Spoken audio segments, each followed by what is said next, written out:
हाँ, अगर दो मस्जिदों में पढ़ाना है तो एक मस्जिद में मसलन 8 रकात पढ़ाए, दूसरी मस्जिद में 12 रकात पढ़ा दे। जी तो कुछ इसमें पढ़ाए, कुछ उसमें भी पढ़ाए, जी। लेकिन दोनों में पूरी तरावी ना पढ़ाए। और जुमा और ईदैन पढ़ाएगा तो नमाज होगी ही नहीं। हजरत दूसरा सवाल ये है, वीडियो कॉलिंग बात करना कैसा है? क्या मुतलकन जायज़ है या जवाज़ के लिए कुछ वजूद हैं? अब आपने एक इख्तलाफी मसला छेड़ दिया है कि मोबाइल पर जो अक्स नज़र आता है वो तस्वीर है या नहीं। जी तो हमारे उलमाए अहले सुन्नत में दोनों तरह की राय हैं कि मोबाइल में जो अक्स नज़र आता है वो तस्वीर नहीं है, इसलिए वीडियो कॉलिंग जायज़ है, इसमें कोई हर्ज नहीं है। अलबत्ता अजनबी औरतों से वीडियो कॉलिंग के ज़रिए से बात करना नाजायज़ है। अपने घर वालों से, अपनी बीवी से कर सकता है, अपनी माँ, अपनी बेटी, अपनी बहन और किसी भी मर्द से वीडियो कॉलिंग के ज़रिए से बात कर सकता है। हजरत तीसरा सवाल है, ज़कातो सदक़ात वाजिबा के रुकूम में तब्दीली जायज़ है या नहीं? यानी चंदा दहिंदगान जो नोट ज़कात के नाम पर देते हैं उनमें तब्दीली सफ़ीर के लिए जायज़ है या नहीं? चंदा की रकम में तब्दीली दो तरह से होती है। बम्बई में आपने चंदा किया और वो रकम आपने अपने इस्तेमाल में सर्फ कर लिया। अब सोच रहे हैं कि घर पहुंच करके अपने अकाउंट से हम जमा कर देंगे, ये हराम व गुनाह है।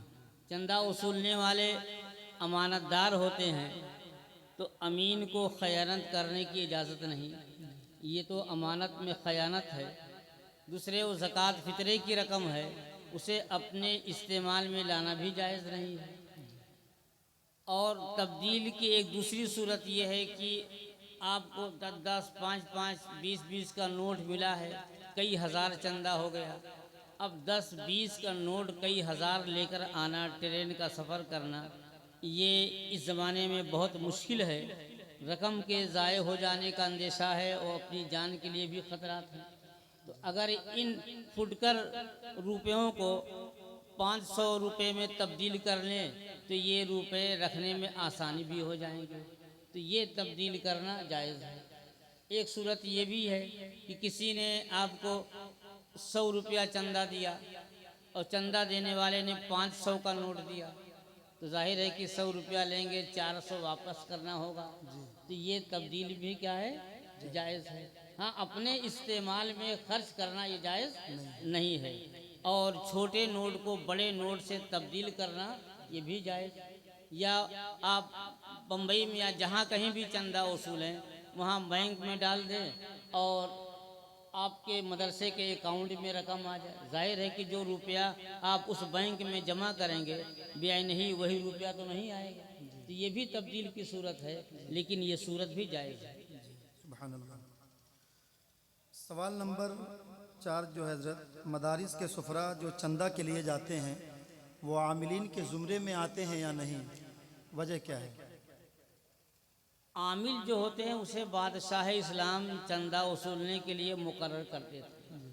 आज बादशाह इस्लाम है नहीं, ये तो अपनी मर्ज़ी से जाते हैं। कुछ तो अपनी मर्ज़ी से जाते हैं और कुछ मदरसे वालों के दबाव पर जाते हैं, तो ये शरई आमिल नहीं है। इसलिए चंदे में वसूल की गई रकम को अपने ऊपर खर्च करना उन्हें जायज़ नहीं। जितना वसूल करें वो व्यय नहीं, उतनी रकम मदरसे में पहुंचा दें। अब उनका जो खर्च हुआ है वो अपने पास से खर्च करें या मदरसे से बतौर कर्ज रकम ले जाएं, उससे खर्च करें, बाद में अपना हिसाब व किताब कर लें, लेकिन जो रकम वसूल करें उसे अपने ऊपर, अपने घर वालों के ऊपर इस्तेमाल न करें। और हजरत सवाल ये है कि मज़ारात मुक़द्दसा पर औरतों की हाज़िरी मुतलक़न ममनू है या जवाज़ की कुछ सूरतें हैं, दलाइल से वाज़ेह किया जाए।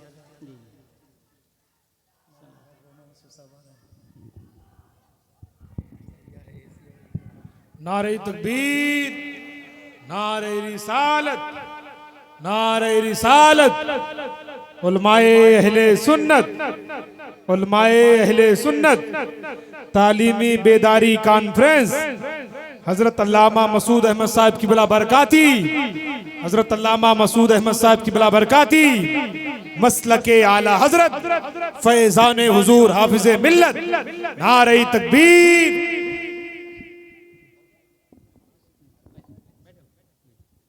दुरूद शरीफ पढ़ें। अल्लाहुम्मा सल्ली अला सय्यदना मौलाना मुहम्मद व आलिहि वसल्लम सलातु व सलामुन अलैका या रसूलल्लाह। अब खतीबे एशिया व अफ्रीका तशरीफ़ ले आए हैं। मैं ज़्यादा वक्त नहीं लूँगा, इंशाअल्लाह बहुत जल्दी से नफ्स हुक्म बयान करके गुजर जाऊँगा। बहुत अहम सवाल किया है कि मज़ारात पर औरतों की हाज़िरी का क्या हुक्म है। आजकल औरतें मज़ारात पर बहुत जाती हैं और नमाज से रग़बत कम रखती हैं। नमाज पढ़ने के लिए कहिए तो लाख बहाना, और मज़ार पे जाने के लिए कहें तो फ़ौरन तैयार हो जाएंगे। मज़ारात पर औरतों का जाना मना है।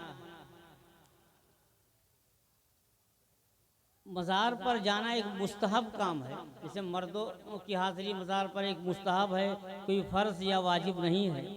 लेकिन औरतों को तो फ़र्ज़ और वाजिब से भी मना किया गया। मिसाल के तौर पर जुमा की नमाज अदा करना फ़र्ज़ है कि नहीं? ईदैन की नमाज वाजिब है। जमात से नमाज मस्जिद में पढ़ना यह करीब वाजिब है। लेकिन क्या औरतें ईदैन की नमाज मस्जिद में पढ़ने के लिए या ईदगाह में जाती हैं? क्या औरतें जुमा की नमाज पढ़ने के लिए जाती हैं? क्या औरतें नमाज पंजगाना अदा करने के लिए मस्जिद में जाती हैं? पहले अहद रिसालत में औरतें ईदैन की नमाज पढ़ने के लिए भी ईदगाह में हाजिर होती थीं। नमाज पंजगाना भी मस्जिद नबवी में पढ़ती थी। लेकिन जब हालात बदले, उम्मुल मोमिनीन हज़रत आयशा सिद्दीक़ा रज़ी अल्लाह ताला अन्हा बयान करती हैं कि आज औरतों के जो हालात तब्दील हो चुके हैं, अगर रसूल आज़म सल्लल्लाहु अलैहि वसल्लम मुलाहज़ा फरमाते तो औरतों को मस्जिद में आने से मना फरमा देते। उम्मुल मोमिनीन हज़रत आयशा सिद्दीक़ा रज़ी अल्लाह ताला अन्हा और हज़रत सैयदना अमीरुल मोमिनीन फ़ारूक आज़म रज़ी अल्लाह ताला अन्हों ने मुत्तफ़क़ा तौर पर औरतों को मस्जिद में आने से मना फरमा दिया।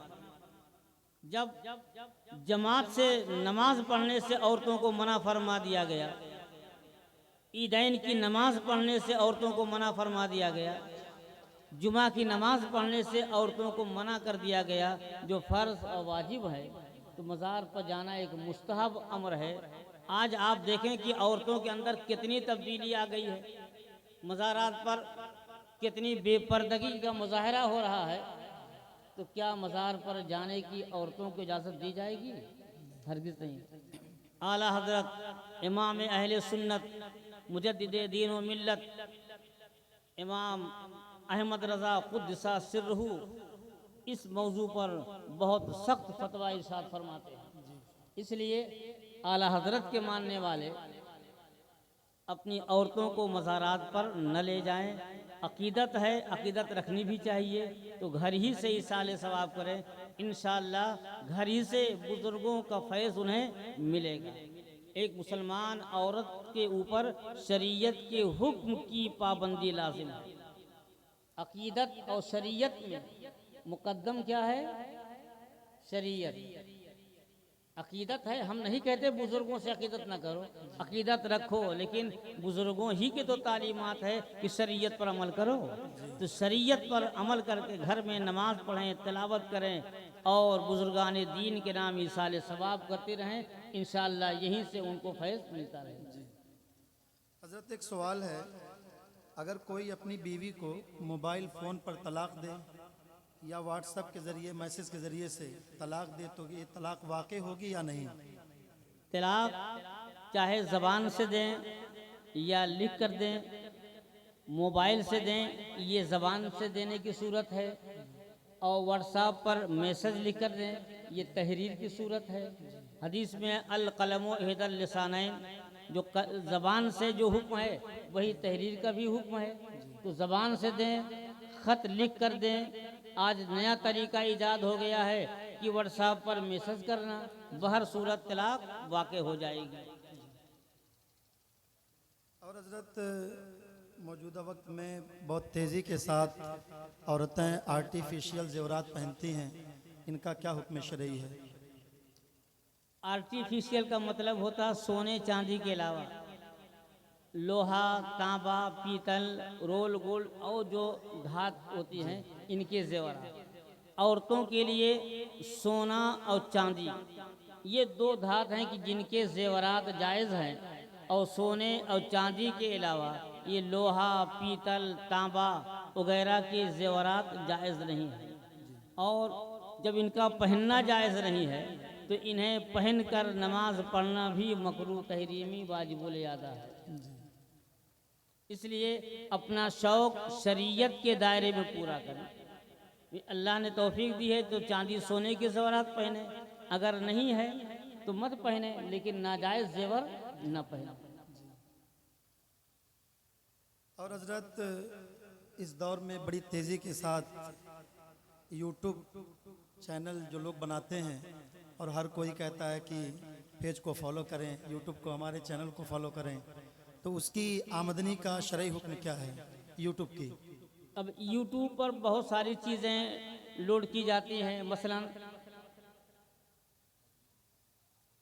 कोई मुकर्रिर साहब हैं, अपनी तकरीर उन्होंने डाल दिया, कोई शायर हैं उन्होंने अपना कलाम डाल दिया। तो अगर जायज़ प्रोग्राम यूट्यूब पर डालें और उसके ज़रिए से आमदनी हो तो ये जायज़ है। अब कोई नाजायज़ मंजर यूट्यूब पर डाले तो जाहिर है कि नाजायज़ बनासिर यूट्यूब पर जो है लोड करना ये जायज़ नहीं है, और उसके ज़रिए से जो आमदनी होगी वो भी जायज़ नहीं है। हलाल ज़रिए से आए तो जायज़ और हराम ज़रिए से आए तो नाजायज़। जी हजरत, एक सवाल और ये है कि मसनूई बाल लगाना, यानी जिनके सरों में बाल नहीं होते हैं तो मसनूई बाल लगाते हैं, और बसूरत जवाज़ तरीक़े गुस्ल क्या होगा? मसनूई बाल दो तरह के होते हैं। एक तो ऐसे कंटोप की तरह लगा लिया, तो जब गुस्ल करना है तो उतार करके गुस्ल कर लें, लेकिन ये बाल किसी औरत या किसी मर्द के ना हो। अगर औरत या मर्द के बाल होंगे तो ये लगाना ही जायज़ नहीं होगा। और एक तरीका ये है कि जैसे खेतों में धान उगाया जाता है वैसे ही सुराख करके बाल जो है, बाल नहीं या कुछ भी होता हो, या अगर बाल ही इंसान का है तो ऐसे ही लगाना जायज़ नहीं। तो सुराख करके धान की तरह उसकी बोआई कर देते हैं, फिर वो बाल बढ़ता रहता है, तो ये तरीका भी जायज़ नहीं। मैंने तो यहाँ तक पढ़ा है कि जो लोग सर में इस तरह बाल लगवाते हैं बहुत जल्दी उनकी मौत हो जाती है। ये पूरे दिमाग में बारीक बारीक रगें होती हैं, अब पूरे दिमाग सर में जो धान की तरह उसकी बोआई करेंगे, सुराख करेंगे, तो ये मौत का सबब है। तो इसलिए इस तरह बाल लगवाना ही जायज़ नहीं है। वज़ू और गुस्ल तो बात की चीज़ है। हजरत सुलह कुल्ली किसे कहते हैं? सुलह कुल, सबसे सुलह, सबसे सुलह। भाई सुन्नी से भी सुलह, देवबंदी से भी सुलह, रावजी से भी सुलह, सबको अच्छा कहे, सबको यकसर। भाई सब मुसलमान हैं, भाई वो अपनी तरह नमाज पढ़ रहे हैं, अपनी तरह पढ़ रहे हैं, किसी से कोई लेना दे, किसी को बुरा भला ना कहो। ये है असल सुलह कुल्ली का मतलब। इंसान जिस अकीदे पर है उस पर पाबंद रहे। ये सुलह कुल्लियत दुरुस्त नहीं है, ये अकीदे का फसाद है। अल्हम्दुलिल्लाह हम अहले सुन्नत व जमात हैं और अल्हम्दुलिल्लाह हम ही बरहक हैं। हम ये नहीं कहते कि सबसे झगड़ा करते चलिए, झगड़ा करना अच्छी बात नहीं, लेकिन जहाँ मसलक की बात आ जाएगी हम अपने मसलक पर कायम रहेंगे। अब किसी मस्जिद में गए, देवबंदी इमाम है, हम उनके पीछे नमाज नहीं पढ़ेंगे। अपने जानवर को हम उनसे ज़बह नहीं कराएंगे। जिनकी बदमजहबियत हद कुफ्र तक पहुंची है, उनकी लड़कियों से या लड़कों से हम अपनी लड़की या लड़के का निकाह नहीं करेंगे। मजहबी उमूर में हम उनसे जुदा रहेंगे। ये है अपने मसलक पर अमल करना। तो जहाँ मजहब की बात रहेगी हम अहले सुन्नत जमात पर अटल रहेंगे। और लेकिन दुनियावी मामलात मुल्की मसाइल हैं, तो दुनियावी मामलात में जहाँ मुश्तरका मसाइल हैं वहाँ तो एक साथ हो सकते हैं, लेकिन जहाँ मजहबी मामला हो वहाँ हम अपने मजहब के मुताबिक, अपने मसलक के मुताबिक हम अमल करेंगे, उनके साथ अपने मजहबी रसूम अदा नहीं करेंगे। जी हजरत, अगर कोई इमाम क्रिकेट मैच देखते हैं या खेलते हैं तो उनके पीछे नमाज पढ़ना कैसा है? क्रिकेट मैच या कोई मैच ये लहो लईब है, और कुल्लु लहविल मुस्लिम बातिल, कि हर खेल मुसलमान के लिए बातिल है सिवा उसके जिसे मुस्तस्ना फरमाया गया है। तो क्रिकेट हो और कोई भी खेल हो जो लहो लईब के तौर पर होता है ये नाजायज़ है। तो नाजायज़ काम करने वाले या नाजायज़ काम का तमाशा देखने वाले इमाम के पीछे नमाज मकरू तहरीमी है। इमाम अगर है तो उसको शरीयत का पाबंद होना चाहिए। इमाम को खुद अपनी इज्जत और वक़ार का ख्याल रखना चाहिए। इमाम है और भी अवाम की तरह क्रिकेट का मैच देखे, वो भी पतंग उड़ाए, वो भी और दूसरा नाजायज़ काम करे, तो इमामत के लायक है वो? इसलिए जो इमाम है वो शरीयत का मुत्तबे और पाबंद रहे, और जो फासिक है उसको इमाम बनाना भी नहीं चाहिए। क्या कह रहे हैं? सवाल आया हजरत कि देहातों में, क्या शहरों में, हम लोग के इलाके में गाजी पाक का निशान खड़ा किया जाता है। गालिबन अप्रैल के महीने में या मई के महीने में गाजी पाक का निशान खड़ा किया जाता है, और उसके पास मतलब बहुत सारे लोग अगरबत्ती, फातिहा, गैर मुस्लिम वगैरह और सब उसमें शरीक होते हैं। देखिए, ये बहुत पुरानी जहालत चली आई है। मज़ार पर जाकर फातिहा पढ़ें, इसाले सवाब करें, कुरान खानी करें। किसी मज़ार से अगर ईंट ले आए हैं तो वहाँ मज़ार जैसा मामला नहीं करेंगे, वहाँ उर्स नहीं लगाएंगे। किसी भी साहिब मज़ार के नाम से झंडा गाड़ कर और वहाँ मज़ार जैसा मामला नहीं करेंगे। वहाँ उर्स लगाएं, वहाँ औरतें आएँ और वहाँ औरतें झूमने लगें, वहाँ शिरीनी हो, वहाँ जलसा हो, ये सब काम जायज़ नहीं है। जहाँ कोई मदफून ही ना हो, जो फर्जी मज़ार हो, उसका उर्स बनाना भी जायज़ नहीं और वहाँ जाना भी जायज़ नहीं।